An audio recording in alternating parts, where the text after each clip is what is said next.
Bonjour à toutes et à tous. Tout d'abord, merci de votre présence et j'espère que vous avez passé un bel été. Donc, Jean-Michel et moi-même vous remercions d'avoir accepté notre invitation et d'être présent à ce troisième rendez-vous groupe patient Île-de-France. Et nous souhaitons la bienvenue aux deux nouvelles personnes qui nous ont gentiment rejoints. Donc, en première partie, nous allons aborder le thème de l'activité physique adaptée. En seconde partie, nous ferons un tour de table pour la présentation des nouvelles personnes et de passer à des échanges entre nous tous. Donc, nous allons enregistrer cette première partie. Si vous ne souhaitez pas apparaître, vous pouvez couper votre caméra. Et merci également le temps de la présentation de Damien, de couper vos micros pour éviter les interférences qui pourraient être désagréables pour tout le monde. Donc, pour ce troisième rendez-vous de la rentrée, nous avons invité les personnes qui animeront les groupes de 3 autres régions qui vont s'ouvrir incessamment sous peu. Le premier, c'est l'Occitanie, qui ouvrira sa première rencontre groupe patient le 16 septembre. Nous avons l'Auvergne-Rhône-Alpes qui va s'ouvrir aussi dans quelques semaines, ainsi que la Nouvelle-Aquitaine. Donc, nous devions avoir aujourd'hui Margot Réel, qui est infirmière coordinatrice à l'hôpital Tenon, mais pour des raisons de travail dense, elle n'a pas pu venir nous rejoindre. Donc, vous savez que l'activité physique est très importante pour une meilleure qualité de vie et essayer de mieux vivre au quotidien en pratiquant régulièrement, en faisant de la marche, du jardinage, du vélo, évidemment à chacun son rythme, mais aussi et surtout en faisant des exercices physiques adaptés. Donc, nous avons donc le plaisir d'avoir avec nous Adrien Lascou, qui est enseignant en activité physique adaptée pour l'association Ciel Bleu, que je remercie d'avoir bien voulu accepter de venir nous présenter le programme FPI et moi. Adrien va nous faire une petite démonstration en seconde partie de quelques exercices et nous parler du retour d'expérience de certains patients. Mais je n'en dis pas plus et je vous laisse la parole, Adrien. Merci beaucoup, Françoise. Bonjour à tous. Donc, je vais partager mon écran. Voilà, pour qu'on ait un petit diapo support. Alors, voilà. Est-ce que c'est OK? Vous voyez mon écran?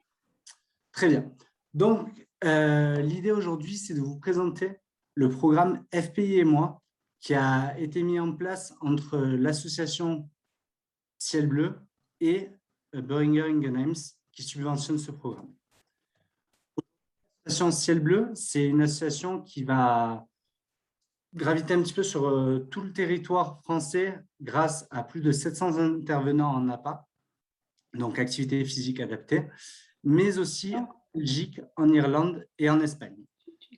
On essaye aujourd'hui donc par l'activité physique adaptée d'amener du bien-être et la santé, car c'est vraiment quelque chose auquel on croit et l'on imagine qu'il y a beaucoup à gagner à être plus actif dans nos journées. Alors, notre interface s'appelle aujourd'hui GetFi. C'est une plateforme Internet qui permet de faire de l'activité physique adaptée depuis chez soi. On a un programme que l'on appelle général qui est ouvert à tout le monde, mais on met en place, donc, comme avec Boehringer Ingelheim, des programmes en partenariat pour un public cible. Comme aujourd'hui, donc, le programme FPI et moi, dédié aux patients atteints de fibrose pulmonaire idiopathique. Pour résumer ce programme, c'est un programme de 18 semaines qui est divisé en 3 blocs de 6 semaines. Cette entrée pour le programme est donc très simple. Vous avez simplement à vous rendre sur la landing page qu'on appelle getfi.com/IPFNMI.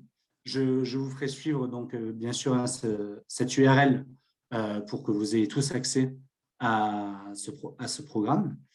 Et grâce à ce programme, vous aurez la possibilité donc de réaliser de manière autonome des séances d'activité physique adaptée sur 18 semaines. Alors, comment ça fonctionne exactement? Donc, bien sûr, pour toute activité physique que l'on doit réaliser, c'est quand même préférable d'avoir un rapport médical de son médecin pour se rendre donc sur la plateforme de GetFit et commencer à réaliser les exercices. Vous aurez tout d'abord un petit test que l'on dit un test de niveau, car nous avons en fait des programmes qui sont adaptés à tous les niveaux. Et grâce à ce petit test, vous serez redirigé vers le bon programme. Pour compléter ce test de niveau, on a un questionnaire d'information qui vont permettre de retrouver dans quelle pratique vous souhaitez réaliser donc, ce programme d'activité physique adapté. En plus de ça, en France, donc, on a la chance d'être subventionné sur ce programme. Moi-même, qui est donc professeur en activité physique adaptée, je vais pouvoir intervenir pour améliorer la qualité de ce programme et vous proposer des choses plus personnalisées.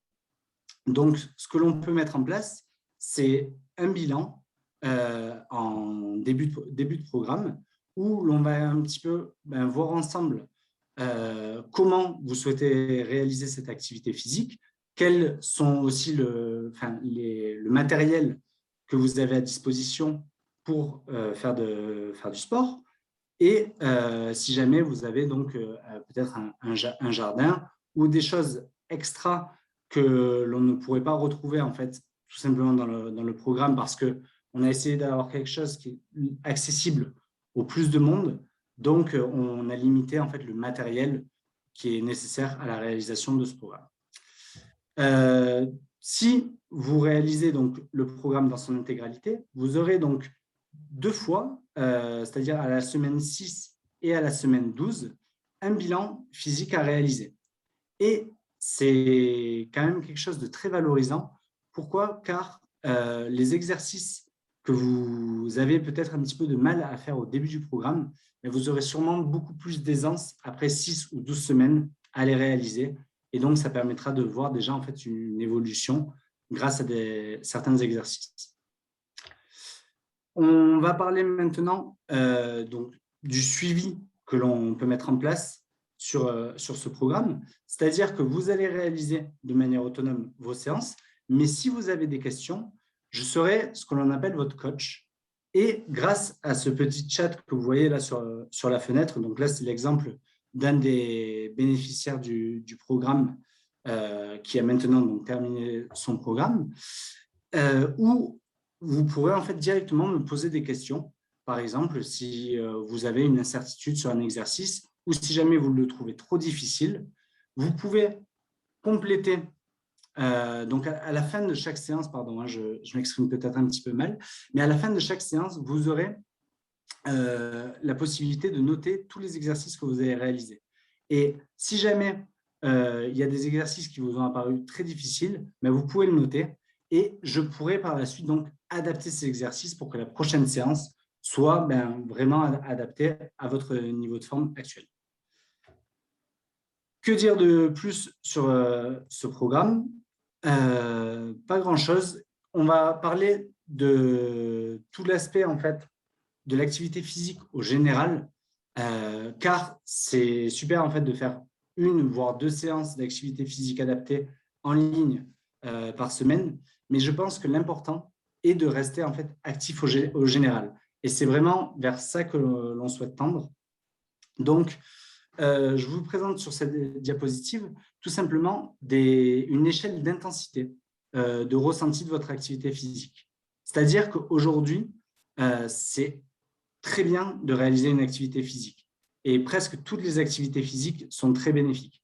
Mais si jamais vous avez quelque chose qui est trop léger, c'est-à-dire qui ne vous sollicite pas au niveau musculaire ou au niveau respiratoire, l'impact est presque neutre. C'est-à-dire que voilà, on n'aura pas notre santé ne va pas se dégrader, mais on n'aura pas d'amélioration à moyen ou long terme. Par contre, si jamais vous avez une intensité qui est trop intense, donc quelque chose qui vous essouffle énormément et où musculairement vous risquez de vous blesser, là, à ces conditions, pareil, les bénéfices ne vont pas se retrouver et ce n'est pas le genre d'activité vers lequel on souhaite tendre. Donc, il faut toujours avoir une activité qui est modérée et un ressenti où l'on sent que l'on est actif, mais pas non plus quelque chose qui nous semble impossible. Alors, les bénéfices d'une activité physique, je pense que la plupart d'entre vous les connaissent, mais c'est notamment très bénéfique pour notre niveau de stress. Ça nous permet en fait de libérer des endorphines et de nous sentir bien mieux sur le reste de la journée. D'avoir un taux d'énergie en fait qui est plus important. Une sensation d'accomplissement, alors pourquoi c'est vraiment le sentiment, c'est des choses très primaires hein, chez nous, mais quand on fait un effort, ensuite, donc, cette endorphine va être sécrétée par le corps et nous allons sentir en fait un état de bien-être et de se dire, voilà, aujourd'hui, j'ai fait mon effort et je me sens beaucoup plus tranquille sur le reste de la journée. Ça va améliorer la qualité de sommeil et donc l'aspect synergie musculaire dont on va parler dans la diapositive suivante qui va vous permettre en fait de mieux respirer, c'est-à-dire d'avoir un meilleur contrôle sur votre respiration notamment. Donc, on va avoir premièrement dans l'activité physique des bénéfices parce que on a une adaptation donc des voies respiratoires, mais aussi donc au niveau musculaire, on va renforcer les muscles autour aussi de la cage thoracique et ça va nous permettre en fait consciemment d'avoir une meilleure inspiration et meilleure expiration. Ensuite, je voulais vous parler de l'application Respirelax, qui est quelque chose de très facile à mettre en place pour pratiquer la coordination cardiaque. Alors, je ne sais pas si certains d'entre vous en ont entendu parler, mais la coordination cardiaque, c'est le fait de respirer de manière consciente. Et ça vous permet dans des états, enfin, dans des moments du quotidien où vous allez réaliser un effort, de reprendre le dessus en fait sur votre respiration si jamais vous ne la contrôlez plus. Et la coordination cardiaque, c'est quelque chose qui prend très peu de temps au quotidien, mais vraiment que je conseille très fortement parce que vous aurez des bénéfices déjà à très court terme. Et c'est une application que vous pourrez retrouver très facilement qui s'appelle Respirelax et qui est bien sûr gratuite. Voilà, donc ça, je vous la conseille et si jamais vous avez des questions, n'hésitez pas, je saurai répondre. Et mon dernier conseil, donc avant de faire une petite séance d'activité physique ensemble, c'est quand même de respirer l'air extérieur au maximum. Alors c'est vrai que des fois, on peut avoir des fortes chaleurs où il peut faire très froid et on n'ose pas en fait s'aventurer à l'extérieur. Mais il y a une qualité d'air qui est toujours meilleure à l'extérieur, mis à part dans des situations très radicales où on vit en centre-ville avec énormément de pollution. Mais la majeure partie du temps, on peut affirmer que l'air est meilleur en extérieur. Donc, il y a un vrai bénéfice à passer du temps en extérieur, à faire des promenades et si jamais on a un jardin, donc à faire des activités comme le jardinage ou autre. Donc, avant de passer ensemble à la réalisation d'une petite séance, là, l'idée, ça va être vraiment de faire quelque chose comme une routine d'exercice. Donc, ça va être quelque chose qui va faire entre 10 et 15 minutes que l'on pourrait reproduire en fait tous les jours. Avant de faire ça, j'aimerais bien, donc, si vous avez des questions, j'ai peut-être pas été clair sur certains points, c'est peut-être le moment de faire un premier topo pour que je puisse répondre à vos questions.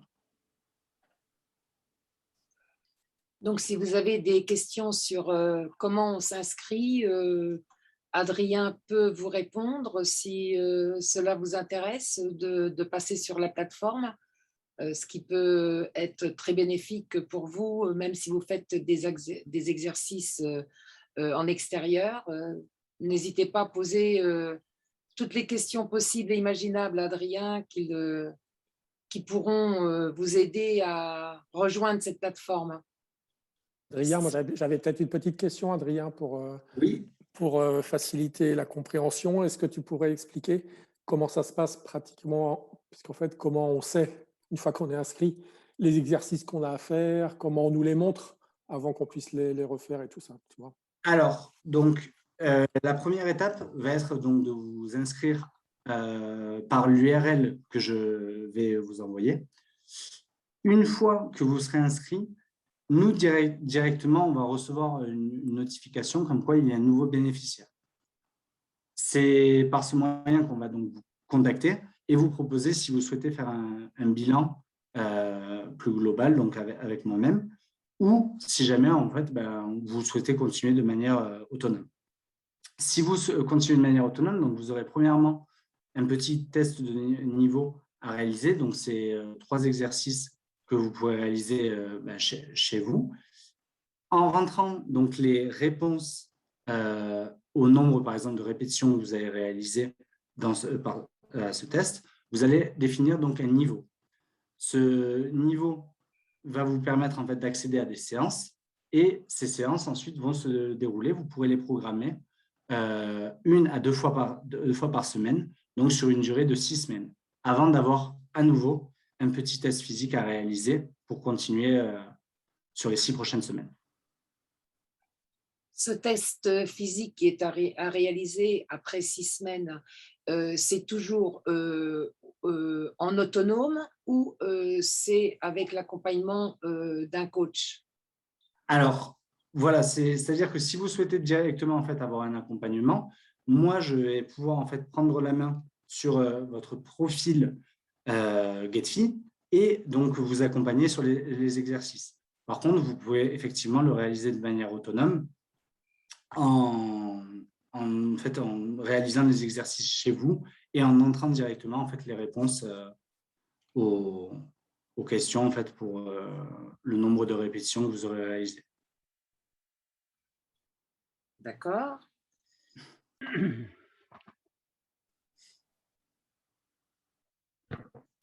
Tous les exercices, sans exception, sur la plateforme sont gratuits. Alors, aujourd'hui, voilà, donc ce partenariat avec Behringer nous permet de rendre gratuit tous les modules de la plateforme. C'est-à-dire qu'à partir de votre inscription, si vous réalisez des bilans, si vous souhaitez le faire de manière autonome, tout ça sera pris en charge. Et donc, aujourd'hui, donc, on a 150 places qui sont disponibles pour réaliser de l'activité physique adaptée sur la plateforme de manière gratuite. Donc, je conseille à tout le monde de vous inscrire parce que c'est quand même très bénéfique pour vous et c'est assez exceptionnel.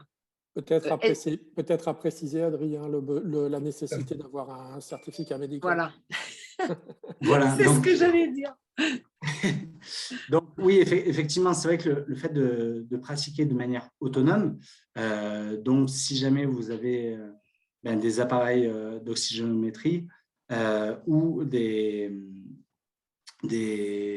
risques en fait à faire des passages au sol ou des choses comme ça, c'est bien en fait d'en avertir en amont son professionnel de santé, donc souvent votre médecin, qui lui pourra certifier que vous êtes apte à réaliser en fait de manière autonome chez vous une activité physique adaptée. Même si voilà, normalement les exercices que nous proposons sur les programmes ne présentent aucun risque. Actuellement, on n'a pas d'exemple effectivement de non-prescription, parce qu'en fait, c'est quelque chose au contraire qu'on nous recommande en tant que malade FPI. Par contre, c'est vrai qu'il y a, d'un point de vue santé, sécurité de la santé aussi, il est bon d'avoir un certificat de son médecin qui effectivement, à qui on a expliqué le programme et qui va être capable de valider le fait qu'on peut bien y participer. Est-ce qu'on a besoin de matériel spécifique pour faire les séances? Alors non, comme je l'ai dit auparavant, normalement, on a fait en sorte que les programmes soient construits sans matériel. Si jamais, justement, en fait, vous avez du matériel spécifique, c'est là qu'il est bon de m'en avertir. Et moi, ensuite, je peux donc vous donner des routines d'exercice avec le matériel que vous avez à disposition chez vous. Donc, le programme général FPI et moi ne propose pas d'exercice avec du matériel. Par contre, voilà, si vous souhaitez en fait un suivi qui est un petit peu plus personnalisé, il n'y a pas de souci, on va pouvoir inclure en fait le matériel dans vos séances d'entraînement. Donc, quand on a le suivi et qu'on a des problèmes d'articulation ou autres, c'est à ce moment-là on vous en parle et c'est vous qui nous guidez dans les exercices que l'on peut faire ou pas. Voilà, c'est ça. Donc, c'est-à-dire que vous aurez des listes d'exercices qui sont proposées, mais certains exercices peut-être ne seront pas vraiment recommandés si jamais voilà, vous avez un problème au genou, par exemple. Et dans ce cadre-là, moi, je vais pouvoir en fait adapter la séance pour vous donner un exercice qui va venir remplacer un exercice qui pourrait être nocif, par exemple, pour votre genou. D'accord. Est-ce que quelqu'un d'autre a des questions? Si, moi j'en avais une. Vous m'entendez? Oui, oui. Oui, très bien, André. Oui, je voulais savoir, enfin, parce que je me pose beaucoup de questions sur cette activité physique, dans la mesure où la caractéristique de notre maladie, ce sont les alvéoles qui se bougent petit à petit. Je n'ai pas vraiment compris, je veux dire, bon, quel est l'impact réel des activités physiques sur l'évolution de notre maladie? Parce que si effectivement ces alvéoles se bougent, quoi qu'on fasse, enfin bon, hein, en quoi l'exercice physique impacte, je veux dire, bon, ce phénomène? Moi, j'aimerais bien savoir ce qu'il en est, si vous avez des informations.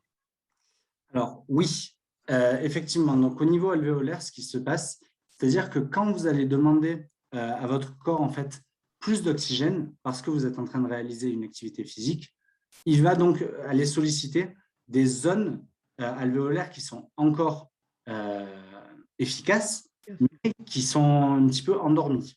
Donc c'est-à-dire que peut-être il va y avoir donc un tapis alvéolaire qui sera un petit peu plus bouché, mais vous allez aller solliciter d'autres zones, chose qui ne sera pas le cas si jamais il n'y a pas d'activité physique. Et en fait, vous augmentez les risques que ces zones qui sont inactives, ben en fait, meurent alors qu'elles pourraient encore être tout à fait efficaces. Donc, l'adaptation en fait des volumes pulmonaires grâce à l'activité physique. Je fais un petit complément, Adrien, par rapport à ce que tu dis, qui est très juste sur Bon, il y a effectivement cet effet sur la respiration, hein, mais l'autre bénéfice de l'activité physique est l'effet sur la masse musculaire en général, puisqu'on sait qu'à cause de notre maladie, à cause de notre âge, à cause de notre baisse d'activité, en fait, on a tendance naturellement, nous encore plus que les autres, avec notre FPI, à perdre de la masse musculaire. Et perdre de la masse musculaire, ça a un effet extrêmement négatif, puisque ça va contribuer à nous pousser à faire de moins en moins d'exercices, puisqu'on va être de plus en plus essoufflé, de plus en plus on perd de masse musculaire. Donc l'autre avantage de l'activité physique, c'est aussi de nous permettre d'être dans la meilleure santé possible et éviter de perdre trop de cette masse musculaire pour éviter une aggravation de la maladie en fait liée au fait qu'on va faire de moins en moins d'activité, puisqu'on en fait de moins en moins, on perd de la masse musculaire, c'est de plus en plus difficile de faire de l'activité, c'est un petit peu un cercle vicieux. Donc l'activité physique est extrêmement importante pour ça. André, ce qu'on fera, on joindra peut-être Françoise au compte-rendu de la réunion, la visio qu'on avait fait, J'ose contre la fibrose, sur l'activité physique adaptée, où le professeur Crestani expliquait très bien tout ça. Celle où on avait fait intervenir Stéphane Diagana aussi, qui nous avait parlé un petit peu d'activité physique, où il expliquait tout ça. Françoise, on a le lien, si on pourra le joindre à ça. Le professeur Crestani expliquera ça, André, beaucoup mieux que moi, en fait, sur effectivement cette importance pour nous, malades FPI, de faire de l'activité physique. D'accord. Question. Quelle est la fréquence conseillée? Alors, la fréquence conseillée, c'est la même en fait pour un patient atteint de fibrose pulmonaire que pour tout le monde. C'est-à-dire qu'aujourd'hui, on conseille donc 30 minutes d'activité physique modérée par jour. J'ai envie de dire, plus on en fait, mieux c'est. Que, sans parler de sport ou d'activité intense, il faut rester actif. Vraiment, la sédentarité, le fait d'être très souvent, en fait, rester trop chez soi, mais en fait, c'est vraiment quelque chose qui, même psychologiquement, c'est vu que c'est moins bon. En fait, le corps a besoin d'être actif et on a besoin de bouger. Donc, j'ai envie de vous dire, voilà, soyez le plus actif possible. Bien sûr, quand on est fatigué, quand on a besoin de prendre du repos, à ces conditions, il faut se reposer. Mais si vous en sentez l'énergie, soyez actif. Voilà. Donc, les recommandations, c'est bouger. On gagne avec l'activité physique et d'après ce que disait le professeur Crestani, on peut aussi gagner quelques années de vie supplémentaires grâce à l'activité physique. Donc, c'est vrai que c'est vraiment très important de ne pas rester sédentaire dans son canapé à regarder tous les films qui passent toute la journée ou lire tout simplement ou être à son ordinateur. Il faut vraiment couper dans la journée 3 ou 4 fois un quart d'heure, 20 minutes pour marcher, faire de l'exercice, de la musculation, aller sur la plateforme, parce que c'est vrai que quand on va sur la plateforme Getfi Ciel Bleu, ça prend, allez, on va dire 30 minutes maximum dans la journée. Donc, ça ne peut être que bénéfique, en fait, y compris pour le moral, en réalité, aussi. Voilà, Quand donc, on a le moral, on a un peu plus la santé. Tout à fait. Tout à fait, tout à fait. Aujourd'hui, voilà, c'est quelque chose que je n'ai pas spécifié, mais les séances entre 18 et 30 minutes. Donc, voilà, on peut imaginer que si jamais on les réalise 2 fois par semaine, ce n'est pas non plus quelque chose de très prenant. Ça peut être assez rapidement réalisé, oui. 18-30 minutes, tout dépend du temps que l'on prend pour récupérer entre 2 exercices, parce qu'on peut être un peu plus long ou un peu moins long ou Voilà. plus rapide.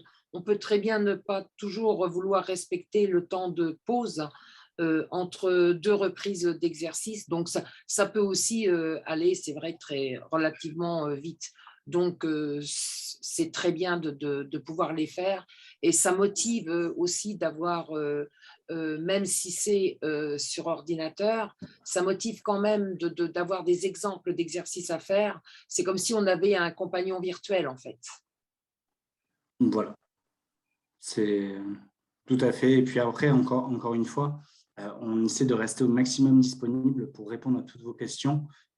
Aussi, si jamais en fait, vous vous connectez en fait, sur la plateforme et que vous envoyez un message sur le chat, vous pouvez être assuré que dans les 2 jours, vous aurez une réponse. Et si vous avez besoin de plus, on pourra prendre un moment par téléphone pour travailler sur votre question. Il n'y a pas de... J'ai cru apercevoir Yves qui avait une question. Oui, bonjour. Merci Adrien pour votre exposé particulièrement cartésien.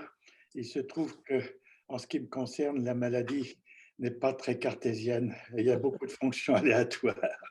Il y a des jours où je ne vais pas trop mal. Il y en a d'autres où ma respiration est assez altérée et je ne peux même pas faire... J'habite un petit village, le tour du village en fait, alors que parfois, je peux faire de la marche. Alors, je n'ai pas très bien géré cette fonction-là et s'ajoute à cela, c'est nouveau, cette notion de détresse respiratoire, voire même d'anxiété qui consiste à faire ce qu'il ne faut pas faire. Par exemple, la nuit, quand je me réveille, si je respire mal, je fais je vais bien trop loin dans le... Pardon ? Tu hyperventiles. L'hyperventilation, excusez-moi. Et évidemment, ça ne sert à rien. Je le sais, et cependant, c'est bête, je mets un petit peu de temps avant de redevenir raisonnable, si je peux dire, et de retrouver un petit peu le calme. Alors, il y a un moment de calme. Samedi dernier, j'ai fait une marche avec quelqu'un qui me l'a recommandé, qui m'a suivi, avec des bâtons, tout simplement. Et l'esprit, c'est on fait ce qu'on peut, et on le fait bien. Et c'est formidable parce que pendant cette marche, on n'est pas malade, Et s'il faut s'asseoir, ben, mon Dieu, il y a plein de bancs partout, etc. On adapte. Ça m'a paru très bénéfique, cette histoire de marche en bâton. Qu'est-ce que vous en pensez? Ce n'est pas du tout pour faire de la marche accélérée, mais on fait un rythme, il perçoit ce qu'on peut faire, et mon Dieu, on s'adapte très bien. Qu'est-ce que vous pensez de ces exercices qui sont basiques? Pour le reste, est-ce qu'il faut dire, voilà, je vous suis, mais je fais ce que je peux par rapport aux autres, parce que bon, ben, ça diminue un petit peu en ce moment, et c'est pas très grave, quoi. J'en ferai qu'une partie, et puis c'est tout, et puis le lendemain, ça ira mieux, quoi. Quelle est votre attitude face à ce côté aléatoire qui, bien pour vous, doit poser pas mal de préoccupations, quand même? Merci. Bien sûr. Donc, premièrement, en fait, pour répondre à la première partie de votre question, qui était en fait sur l'hyperventilation qui peut survenir pendant vos nuits, je pense que l'une des réponses, c'est la coordination cardiaque. C'est-à-dire que reprendre le contrôle sur sa respiration, par exemple, quand vous avez la sensation d'avoir un manque d'air, eh bien, c'est quelque chose, quand vous êtes entraîné, de beaucoup plus simple que si jamais en fait, vous n'avez pas cette conscience. Et c'est quelque chose qui peut prendre peut-être moins de 5 minutes par jour, mais qui, ça je pense pouvoir vous le promettre, vous aidera énormément pendant ces crises un petit peu d'angoisse où vous hyperventilez. Donc ça, c'est, si vous voulez, on pourra prendre un temps plus tard pour parler spécifiquement de la coordination cardiaque et comment la mettre en place, notamment avec l'application Respirelax. Mais je suis certain que ça peut avoir de grands bénéfices. Pour ce qui est de la marche avec bâton, donc c'est aujourd'hui une activité qui est vraiment reconnue, qui s'appelle donc la marche nordique. Et bien sûr, c'est une activité qui est excellente. La marche, donc, à votre niveau, va permettre, et encore plus avec les bâtons, d'activer toutes les masses musculaires de votre corps. Donc, grâce à une activité comme ça, vous êtes actif. Et l'important, bien sûr, c'est donc d'aller à votre rythme, de faire ce que vous pouvez et de respecter les temps de pause quand vous en avez besoin, pas de vous plier en fait au rythme des autres, parce que ça, justement, ça peut vous amener en fait dans une détresse respiratoire qui est trop importante. Donc, toujours en respectant votre rythme, effectivement, là, je vous le confirme, l'activité de la marche nordique avec bâton, c'est quelque chose d'excellent. Et donc, vous avez tout à fait raison de prendre du temps pour faire ce type d'activité. Merci beaucoup. Je confirme ce que vous dites, ce que tu dis, Adrien, et puis ce qu'a dit Yves aussi tout à l'heure. Je pense qu'il faut, ce qui est important dans toutes nos activités, que ce soit, même si on ne parle plus d'activité physique adaptée, dans tout ce qu'on fait dans la journée, en fait, c'est effectivement d'essayer de bouger, comme on le disait, de faire de l'activité. Mais le but, ce n'est pas de s'essouffler, loin de là. Et effectivement, c'est d'arriver à trouver le bon niveau d'activité pour être capable, effectivement, simplement conscient de la chose. Et dès qu'on se sent essoufflé, moi, ça m'arrive quand je fais mon jardin ou quand je fais du bricolage ou quand j'en fais un peu trop. J'en fais beaucoup moins avant qu'avant. Mais le truc, c'est effectivement, dès qu'on sent qu'on va un petit peu plus loin, qu'on tire un peu sur la machine ou qu'on est essoufflé, bah, il suffit de faire une pause. Et puis, effectivement, laisser tout ça revenir, laisser la respiration revenir à la normale, le rythme cardiaque revenir à la normale, et puis de continuer après, quoi. L'important est plus, effectivement, la fréquence et la durée, mais surtout pas l'essoufflement qui nous apporte rien, au contraire. Qui est quelque chose de très irritant, ouais. Et donc qui rend la chose, oui, effectivement mauvaise, parce que du coup, là, vous avez vraiment un effet néfaste sur votre respiration. Donc, l'essoufflement, en fait, doit toujours être contrôlé et jamais trop important. Exactement. C'est très important et à souligner. Oui, prendre sa saturation régulièrement, justement, quand on fait ce genre d'activité comme la marche nordique en extérieur.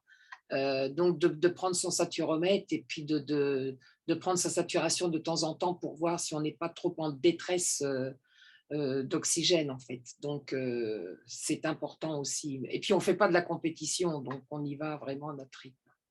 Il faut savoir effectivement se contrôler. J'ai envie de demander à Louis, mais Louis, je ne voudrais pas t'embêter, mais tu pourrais nous raconter ce qui t'est arrivé le week-end dernier, qui est un bon exemple de ce qu'il ne faut pas faire.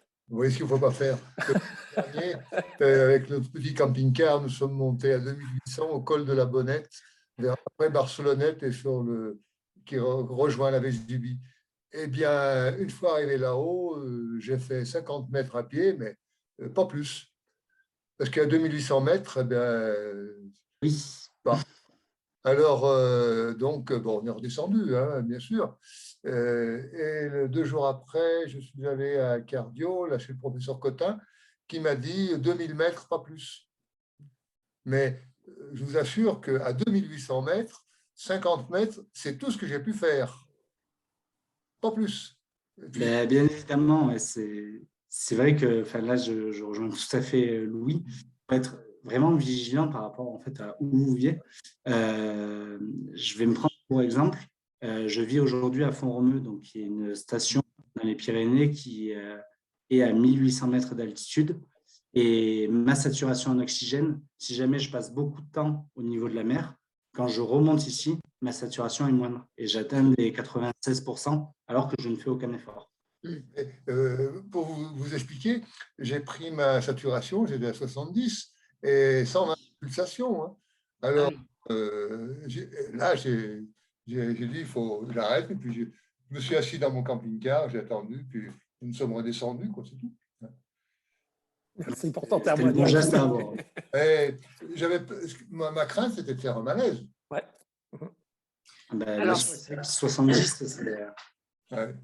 Si vous partez aussi en balade avec des amis qui veulent faire, vous êtes chez des amis, vous voulez faire une promenade pour faire votre digestion, parce que ça m'est arrivé aussi, donc à ne jamais faire.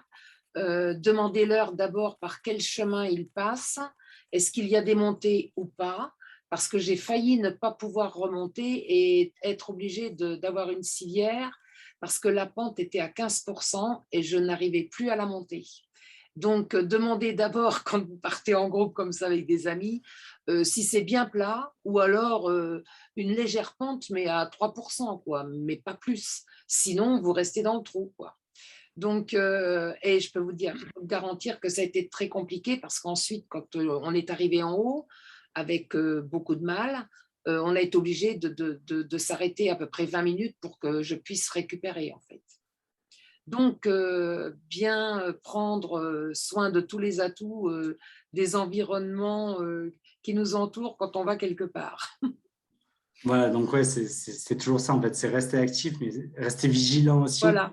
C'est vrai que l'aventure, c'est quelque chose de très sympa, mais voilà, mieux être prudent. Est-ce que, Louis, est-ce que vous aviez des solutions d'oxygène, d'oxygénothérapie à cette occasion? À 2800 mètres. Dans le camping-car, oui, je l'avais dans le camping-car. Mais je ne m'en suis pas senti besoin. Mais j'avais apporté un petit appareil là, portatif. Mais non, et j'avais les bâtons hein, pour faire les 50 mètres. Mais c'était une petite pente, quoi. C'était juste pour aller voir la stèle. Mais bon, je n'ai pas insisté davantage. Ma compagne a fait un petit quart d'heure de plus pour aller voir une table d'orientation. Moi, je l'ai attendu. Voilà. Bien. Est-ce que vous avez d'autres questions à poser à Adrien avant qu'il ne passe à des exercices réels de démonstration? Vous m'entendez? Oui, oui, oui, tu m'entends là?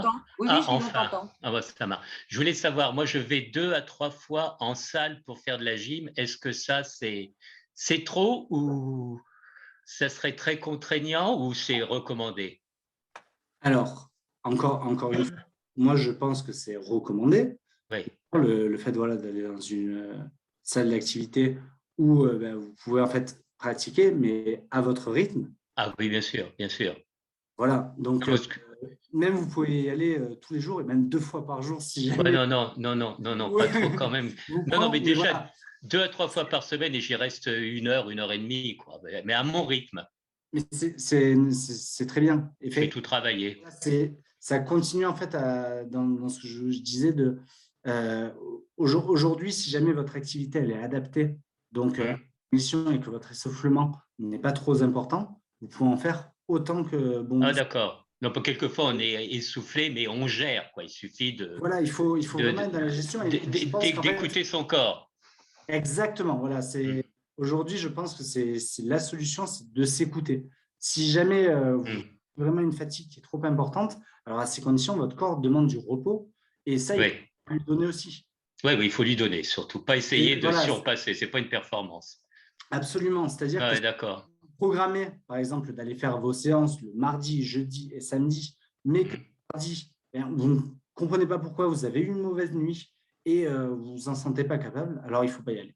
Ah oui, non, c'est ce que je fais. Bon, alors c'est parfait. Allez prendre l'air, allez faire des choses, voilà.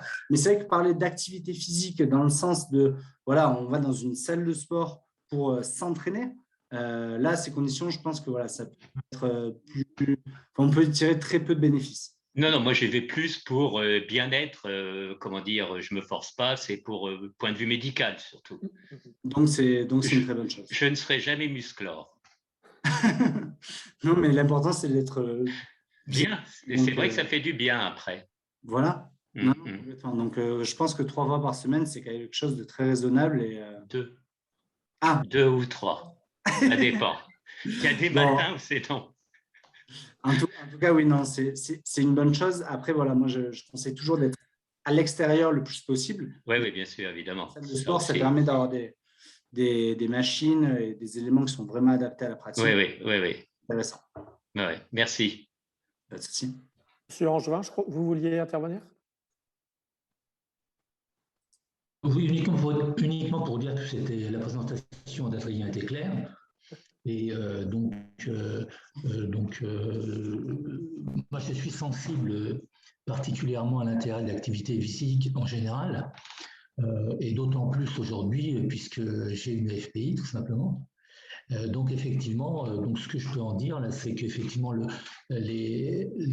programme, les produits que vous nous proposez sont intéressants, parce que je pense que ça va m'apporter des éléments de réponse. En fait, pour le but, c'est être acteur, mieux comprendre comment cette maladie évolue, essayer de la freiner au maximum, puis profiter au mieux de notre vie de tous les jours. En fait, c'est ça, être acteur finalement de cette maladie. Et donc, c'est ça. Donc, je pense que les produits que vous proposez, comme par exemple, j'étais intéressé par l'appli Respirelax. Bon, je trouve ça intéressant. Les bilans pour mesurer son avancement, être gratifié. Donc, c'est des choses qui, je pense, sont intéressantes parce que c'est ce qui nous amène à continuer à faire et progresser, et puis surtout mieux vivre la FPI. Donc, voilà. Donc, moi, je suis prêt pour m'inscrire à ce programme de 18 semaines et donc, voilà, d'évoluer avec ça. Je trouve ça très bien. Écoutez, oui, merci beaucoup. Donc, effectivement, je pense que ça peut être que quelque chose de bénéfique. Notamment aussi en parler à votre pneumologue et qu'on puisse s'adapter au mieux, en fait, justement, ce programme pour en tirer tous les bénéfices. Merci Adrien pour cette présentation et merci à tous pour votre participation très active. Il est temps de nous quitter pour laisser la place aux exercices pratiques sous la houlette d'Adrien. Je vous dis à très bientôt.